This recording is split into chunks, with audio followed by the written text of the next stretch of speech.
Hello YouTube. আজকে এমন একটি জায়গা সম্পর্কে বলবো যেটা পেরিয়ে যাওয়ার মানে হবে মৃত্যুপুরী থেকে ফিরে আসা। পুরো মানব ইতিহাসে বারংবার এই স্থান পেরিয়ে যাওয়ার জন্য অভিযান চালানো হয়েছিল, কিন্তু বেশিরভাগ সময়ই হতে হয়েছিল ব্যর্থ। এটাই সেই স্থান যার কারণে উত্তর আমেরিকা ও দক্ষিণ আমেরিকা আজ পর্যন্ত কোনো রাস্তা বা রেল লাইনের মাধ্যমে যুক্ত করা সম্ভব হয়নি। প্রতি বছর কয়েকশো মানুষ মারা যায় শুধুমাত্র এই 100 কিলোমিটার এলাকাটি পার করতে গিয়ে। তারপরও হাজার হাজার মানুষ কেন এই রাস্তা পার হতে চায়? ছোট্ট একটি এলাকায় এমন কি রয়েছে যার কারণে এটিকে সবচেয়ে ভয়ঙ্কর স্থান মানা হয়?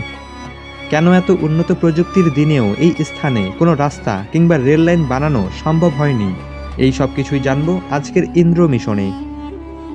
ভিডিওটি শুরু করার আগে জানিয়ে রাখি, এটা হলো ডেরিয়েন গ্যাপ। পানামা ও কলম্বিয়ার মাঝে এই এলাকাটি পুরোটাই ঘন জঙ্গলে ঢাকা।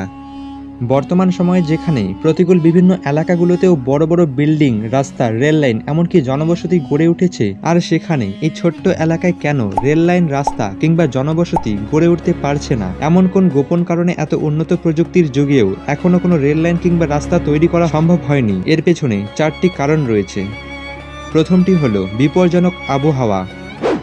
ডেরিয়েন গ্যাপ এর আবহাওয়া খারাপ হবার অন্যতম কারণ হলো এখান থেকে বিষুবরেখা মাত্র কয়েকশো কিলোমিটার উপরে রয়েছে, যে কারণে এই অঞ্চলগুলো প্রচণ্ড গরম এলাকা হয়ে যায়। তাছাড়াও ডেরিয়েন গ্যাপ এর দুদিকে আটলান্টিক মহাসাগর ও প্রশান্ত মহাসাগর থাকার জন্য আর্দ্রতা অনেক বেশি হয়। ডেরিয়েন গ্যাপে প্রচুর গাছপালা ও ঘন জঙ্গল রয়েছে। আর্দ্রতার জন্য এখানে প্রায় প্রতিদিনই ভারী বৃষ্টিপাত হয়। এই অঞ্চলগুলোতে প্রায় বন্যা লেগেই থাকে। শুধু বন্যা নয়, উঁচু পাহাড়ি অঞ্চলগুলোতে অত্যাধিক বৃষ্টির কারণে প্রায়শই ভূমিধস দেখা যায়। এত কিছু বিপরীত আবহাওয়ার কারণে এখানে কনস্ট্রাকশনের কাজ খুবই মুশকিল, যে কারণে বহুবার ব্যর্থ হতে হয়েছে। দ্বিতীয় কারণটি হলো ভয়ঙ্কর প্রাণী ও পোকামাকড়। আবহাওয়া মানিয়ে নিয়েও যদি কোনো কনস্ট্রাকশনের কাজ শুরু করা হয়, তারপরও প্রধান সমস্যার জায়গা হলো ভয়ঙ্কর বন্য পশু ও কীটপতঙ্গ। এই অঞ্চলে আপনি যদি যেতে চান তাহলে এমন এমন ভয়ঙ্কর জীবজন্তু দেখতে পাবেন যার সম্পর্কে আপনার আগে কোনো ধারণাই ছিল না। তাছাড়াও বহুদূর পর্যন্ত এখানে কোনো জনবসতি, কোনো হসপিটাল, কোনো কিছুই দেখতে পাবেন না। এইসব ভয়ঙ্কর প্রাণী, কীটপতঙ্গ যদি আপনাকে একবার ধরে ফেলে তাহলে আপনার বেঁচে থাকা প্রায় অসম্ভব। এখানে বহু মানুষ ম্যালেরিয়া, ডেঙ্গু, জীবজন্তুর আক্রমণ সহ নানা কারণে মারা যায়। বর্তমানে উন্নত প্রযুক্তির যুগে এসেও বিপজ্জনক আবহাওয়া ও ভয়ঙ্কর কীটপতঙ্গ কোনো কনস্ট্রাকশনের কাজ, রেল লাইন কিংবা রাস্তা বানাতে বাধা হতে পারে না। তাহলে কি এমন কোনো গোপন কারণ রয়েছে যার জন্য ডেরিয়েন গ্যাপে কোনো রেল লাইন বা রাস্তা বানানো হয়নি? এর উত্তর হলো হ্যাঁ। কারণ এই অঞ্চলের পার্শ্ববর্তী দেশ কখনোই চাইবে না যে উত্তর আমেরিকা ও দক্ষিণ আমেরিকা রেল লাইন কিংবা রাস্তার মাধ্যমে একত্রিত হোক। এর পেছনে যে দুটি দেশের হাত রয়েছে তারা হলো আমেরিকা ও পানামা।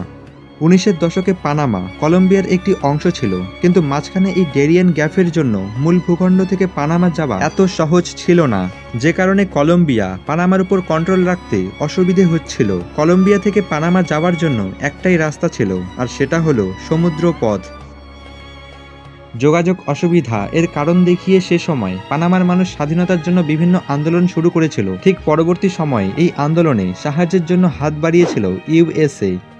এই আন্দোলনে আমেরিকার সাহায্য করার একমাত্র কারণ হলো পানামা ক্যানেলের সুবিধা ভোগ করা।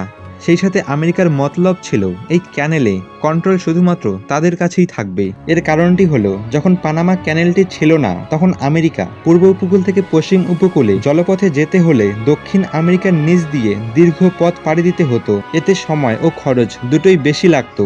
সে কারণেই পানামা ক্যানেল দখল নিয়ে আমেরিকা সময় ও খরচ দুটোই বাঁচাতে পারবে।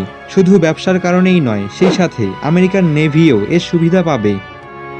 আমেরিকার মতলব যখন কলম্বিয়া বুঝতে পারলো, তখন কলম্বিয়া এই ক্যানেলের কন্ট্রোল আমেরিকাকে দিতে চায়নি। সে কারণেই আমেরিকা কলম্বিয়ার বিপক্ষে ও পানামার পক্ষে এসে দাঁড়ায়।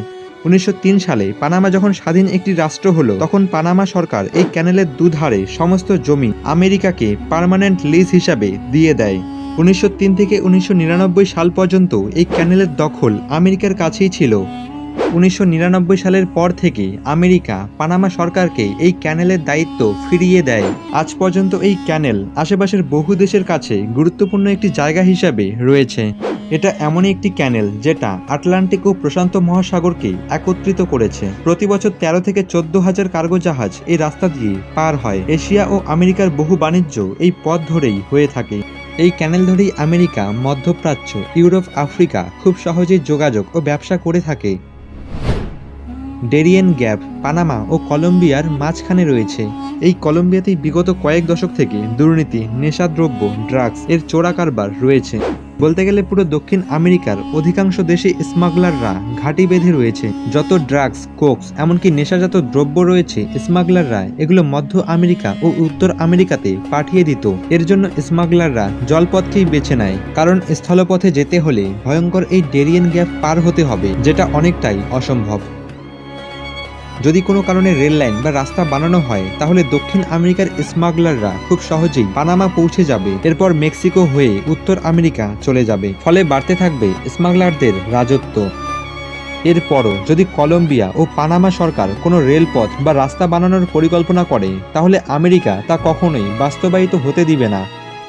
শুধু স্মাগলারদের ভয়ই নয়, সেই সাথে রয়েছে আরও একটি কারণ, আর সেটি হলো অবৈধভাবে এক দেশ থেকে অন্য দেশে অনুপ্রবেশ।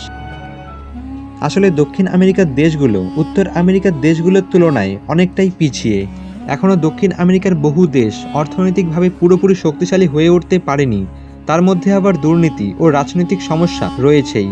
বহু মানুষ চায় উত্তর আমেরিকার দেশগুলোতে, যেমন মেক্সিকো, আমেরিকা, কানাডার মতো দেশে স্থায়ীভাবে বসবাস করতে, কিন্তু তার জন্য নিজের জীবন বিপদে ফেলে ডেরিয়েন গ্যাপ পার হতে হবে। প্রতি মুহূর্তে ভয়ঙ্কর জীব, বিষাক্ত সাপ, প্রতিদিন বৃষ্টি, বন্যা, পাহাড়ের ধস এসব পেরিয়ে যাওয়া মোটেও সহজ কাজ নয়। তাছাড়াও রয়েছে ভয়ঙ্কর ডাকাতি গোষ্ঠী। এত কিছু অনিশ্চয়তার পরেও হাজার হাজার মানুষ প্রতি বছর এই মৃত্যুপুরী পেরিয়ে যাওয়ার উদ্দেশ্যে রওনা দেয়। তাদের মধ্যে কিছু মানুষ হারিয়ে ফেলে নিজের জীবন। যারা বেঁচে যায় তারা মানসিকভাবে ক্ষতিগ্রস্ত পর্যন্ত হয়ে যায়। এরকম অবৈধ প্রবেশকারীদের সংখ্যা কমাতে ডেরিয়েন গ্যাপে আজ পর্যন্ত কোনো রেল লাইন বা রাস্তা বানানো হয়নি। হয়তো আগামী কয়েক দশক এই ডেরিয়েন গ্যাপ এভাবেই অনুন্নত অবস্থায় পড়ে থাকবে। ডেরিয়েন গ্যাপ সম্পর্কে আপনার যে কোনো বক্তব্য জানিয়ে দিন আমাদের কমেন্ট বক্সে। ভিডিওটি ভালো লাগলে লাইক করুন, শেয়ার করুন আপনার পরিচিত যে কাউকে। এরকম নিত্য নতুন টপিকের ভিডিও পেতে চ্যানেলটি সাবস্ক্রাইব করে পাশে রাখা বেল আইকনটিতে প্রেস করবেন। তো দেখা হবে পরের ভিডিওতে, ততক্ষণে ভালো থাকবেন, নিজের খেয়াল রাখবেন। ধন্যবাদ।